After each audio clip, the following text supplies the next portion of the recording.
Дараагийн төргийн эрх мэдүүд үзэгчтэй ТВ-с телевизийн өдөр мэдээлэл агентлагаас бидлэгэн хүргэдэг тодруулга болон эхэлж байна. Тодруулгын удаагийн зочноор хөдөлмөрийн үндэсний намын дарга савгсраа оролцож байна. Танд энэ өдрийн мэдээлэл. Сайн байна уу? Баярлалаа. Тэгэхээр хүн нам доторх одоо хагарлын асуудал нэлийн уртаар тавигдууллаа шүү дээ. За өчигдөр бол одоо намын дарга Ганбаатрыг тодорхой одоо хуулийг зөрчсөн бас цаанаагаа зөрчсөн гэсэн үндслэлээр бол намын даргаас огцруулж одоо найдлаг намын даргаар томилсон байсан хэдий ч өнөөдөр бас энэ асуудал хөгдөж энэ бол хууль ёсны биш байлаа гэдэг зүйл яригадаад эхэллээ шүү дээ. Тэгэхээр энэ тал дээр та тайлбар өгөхгүй юу? За намын тухай хууль Монгол улсын хууль байдаг.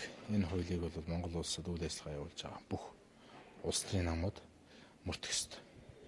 За энэ намын тухай хуулинд бол одоо намад хяналтын байгууллага гэж байдаг. Энэ хяналтын байгууллагыг намынхаа их хурлаар сонгодог.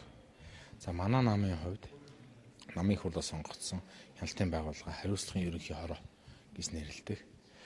За одоо улсаар бол үндс хуулийн цэц маягийн л байх нь. Тэгээ энэ байгууллагын одоо гэдэг юм уу газрын гол үүрэг нь юу юм бэ гэхээр гол асуудлуудыг шийддэг намын төв хороо өдөр тутмын үйл ажиллагааг авч явж байдаг удирдах зөвлөл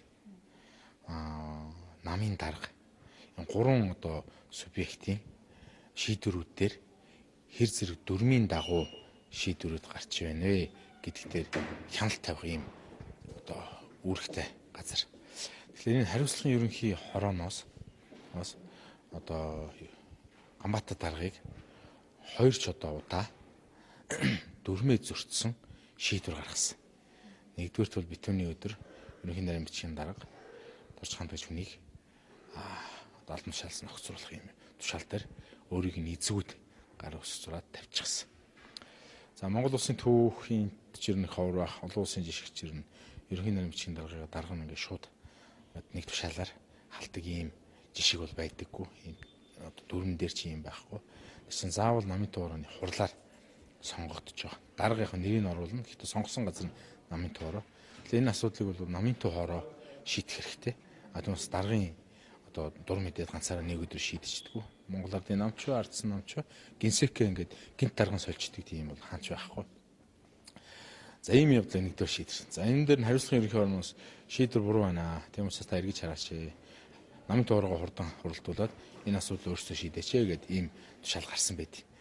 Тэгэнгүүт нь Ганбаатар гуурлаад нөгөө хариуцлагын ерөнхий хороо хяналтын газрынхаа 5 одоо гишүүнийг шууд өөрөө тушаалаар халж байгаа юм. За энэ халах солих эрх бол зөвхөн намын их хурлд байдаг тэг эрх. Тэгэхээр намынхаа их хурлын буюу намынхаа одоо бүх гишүүдийн энэ их хурлын одоо бүрэн эрэхэд намын дарга маань өөрөө халдсан юм шийдвэр гарсан.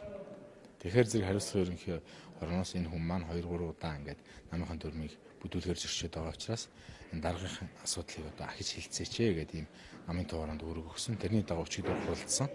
Тэгээд дүрмээ одоо биелүүлж чадахгүй байгаа намын даргыг бол огцруулах шийдвэр өчигдөр намын туурнаас бол гарчихсан. За тэгэхээр яг тэнд уулсан одоо Ганбаатар дарга маань одоо хэсэг одоо өөрийг нь дэмждэг. Өөрийг нь одоо юу хэмдэ дэмждэг бас юм хэсэг бол хүмүүс байгаа л да. Одоо намын өөрийн одоо орон нутгийн болон тий намын өөрийн одоо хорон дарга нарыг цуглуулад тэнд хурал хийгээд ингээд өнөөдөр бас нэг өөр шийдвэр гаргаж байгаа. За энэ яагаад ингээ хоёр шийдвэр хоёулаа эрт сүрсэн хүрээгүйгээ ингээд хоёр талаас яриад байгаа. Энэ ямар учиртай юм бэ гэхэл энд нэг хоёр жагсаалт байгаа байхгүй. Энэ жагсаалтанд жишээлбэл над мэт хүмүүс байхгүй. Яагаад гэвэл намайг шахлаа иччих хурал болохоос өмнө. Энэ талд нь болохоор зэрэг одоо хоёр жагсаалтын аль нь хүчинтэй вэ гэдэг. Тэгэхээр энд бол хариуцлагын ерөнхий хорооноос аль бие усаар одоо ерөнхий нарийн бичгийн дарганд Доржхан төвөн гэдэг ийм тушаал гарцсан. Тэрний дагуу хуучин жагсаалт байгаа. Энд болохоор өөрийгөө томилуулсан нэг одонгой гэдэг эмэгтэй байгаа. Тэр хүн маань гаргасан жагсаалт байгаа. Энд нь болохоор одоо энд байгаа улсуудаас нэлээд хас хайцсан. Оронд нь өөр хүн томилцсан нэг юм хоёр жагсаалт яваад байгаа. Тэгэхээр хоёр жагсаалт хоёулаа одоо өөрийнхөө эрцээр бол хүчинтэй юм шиг өөрсдөө хэлээд байгаа. Тэгэхээр явж одоо аль ерөнхий нарийн бичгийн дарга нь аль бие усных юм бэ? Тэгэхээр тэр ерөнхий нарийн бичгийн даргын дор муу ингээ хийгдээд байгаа намын туурын хурал нь хүчинтэй юм аа гэдэг ийм юм руу авчихад. За ер нь бол зөвхөн энэний ингээ цаад бүр ингээ мөн чанд нь юу юм бэ гэхээр дүрмээ дагдаг одоо нам байх уу?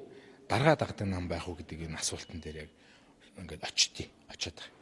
Тэгэхээр даргаа дагдаг нам байя гэдэг нь бол тэнд нөхдөд нэлээд тийм хайрцагцсан байдлаар хурлаа хийгээд хайрцагцсан байдлаар хэлбэрийн багварлаа хийгээд хүмүүсийг оруулахгүй энэ төр яагаад ингээд ажиллаад байна. Бид бол нээлттэй өчигдөр хурлаа хийсэн. Хэлбэрийн багварлуудыг хэнийг ч гэсэндээ яасан бос тусуудаа бүгдийг нь өөрсөн. Ийм нээлттэй маягаар ажиллаж байгаа. Тэгэхээр би хувьдаа болон одоо бид бол ямар ч мундаг одоо лидер олонний танил улсын хурлын гишүүн хүн байна уу? Одоо том дарга байна уу? Тэр бол хамаахгүй. Хямгаанч бай, хуулиад идэх ёстой. Намынхаа дүрмээ баримтлах ёстой. Тэгэхээр манай нам бол гамбаагүйгээр явнаа.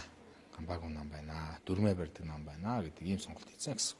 Энэ өдөр мэдээллийн агентлагийн тодруулга болон ингээд очноор хөтөлбөрийн үндэсний намын дэд дарга лавц руу оролцлоо.